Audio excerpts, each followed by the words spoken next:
ددمکی ده کو مهک مایش بودم سال پاییزه و ایدی خلق خمان سوتمانین زبستان دخواه لوه نافچه نو بویا بهار و کلیل پشکفتینه.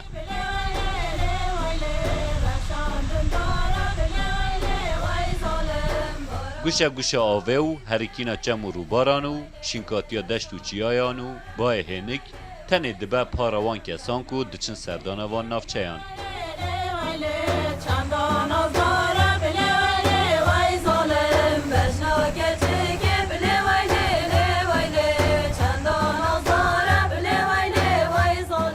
اف سیپه و شلاله نافچه دیزه یا پارزگاه جولمرگینه. سولاوا گلزوره جهکی نافدار آوه نافچه و سالانه به هزاران که سردانوی دوره دیکن.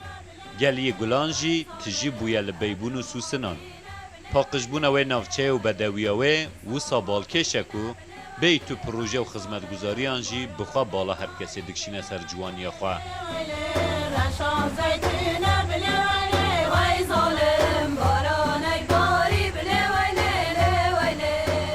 وکه هر سال داوی مها تیرمه دجی شاخوان و ورزشوانان برای خدان چیا و زوزان نوی پارزگه.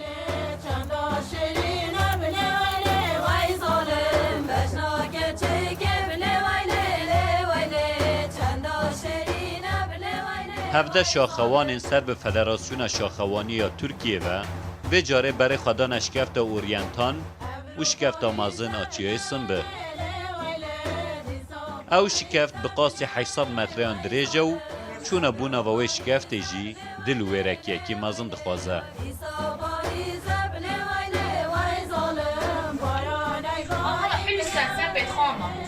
او کوما شاخوانان هفته کسی که گچن ورزشوان جی تلا بشدار بون خواه بردانه بنه شکفته لهر کسی که نکاری خواه بگیهنه داویاوه. نوا شکفت بخوا بلولکین کور خملیه و آوا به هزاران سالان بخوا را او لولکین کور چکرنه. شاخوان جبو که دا کون بنوی شکفته و داویاوه ببینن زحمته که نچاوره کری دیتن.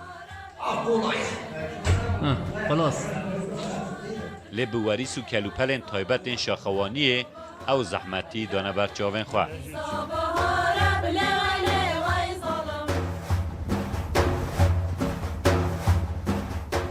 گولن چیای جیولوژی که چیا یک بول ناو آگر شر و بومبه بارانان نها بوی هلینا گشتیاران.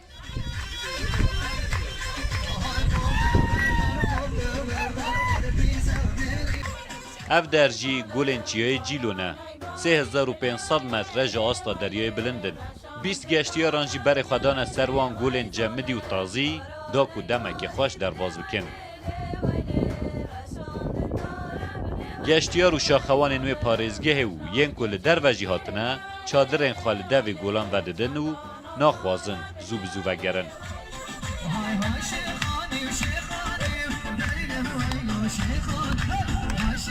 اف جوانی خوازای جبر دوربون و آسیبون چیاین بلند پاراستیه. جبو چون وان دورین خوشک بدوی بواستاندنه هیا. او نافچه جی خوشکی خواه به حسانی پیشکشی مروف ناکن. Yakala yakala yakala. Yakalayın. Ahmet abi yavaş Ahmet abi yavaş. Allah kendini tutamadı ki. جبو دیتنه وی دوی تو به چندین دمجمیران بمشی. خوی دام بدی پشت رجی به هینکی و آوا سار آوان سولاوان دهنا خواه بشکینی.